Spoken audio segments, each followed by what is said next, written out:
অধিকৃত পশ্চিম তীরে ফিলিস্তিনের স্বাধীনতাকামী সংগঠন হামাসের জেনিন শাখার প্রধান কমান্ডারকে হত্যার দাবি করেছে ইসরায়েল। শুক্রবার সংবাদ মাধ্যম আরব নিউজকে এই খবর নিশ্চিত করেছে দেশটির সেনাবাহিনী।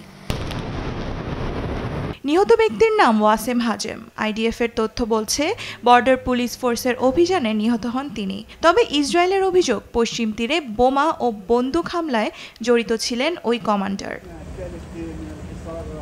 গেল কয়েকদিন ধরেই অধিকৃত পশ্চিম তীরে স্থল অভিযান চালাচ্ছে ইসরায়েলি সেনারা। সেই সাথে যুদ্ধবিমান, ড্রোন ও বুলডোজার দিয়ে ফিলিস্তিনিদের ওপর চালায় নারকীয় বর্বরতা। অভিযানে হতাহত হন বেশ কয়েকজন।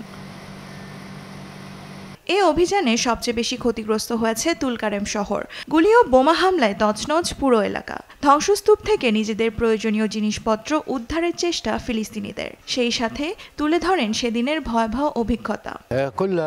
এখানে একটি বৃদ্ধার বাড়ি ছিল। অভিযানের প্রথম দিনই তা ধ্বংস হয়ে যায়। আমার আত্মীয়র বাড়িটিও ধ্বংস হয়ে গেছে বোমা ও ড্রোন হামলায়।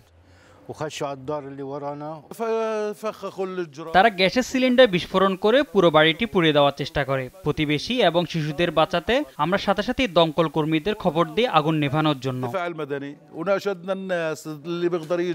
এদিকে অভিযানে তুলকারেম এলাকায় ৬২ বছর বয়সী এক ব্যক্তির হত্যাকাণ্ডের প্রতিবাদে ক্ষুব্ধ হয়ে ওঠেন পশ্চিম তীরবাসী। লাশ বহন করে প্রতিবাদ মিছিল করেন তারা। বিক্ষোভে ইসরায়েলকে নির্মূল করার স্লোগান দেন আন্দোলনকারীরা। দেওয়ান মুবাশশিরা হোসেন, নিউজ ডেস্ক, দেশ টিভি।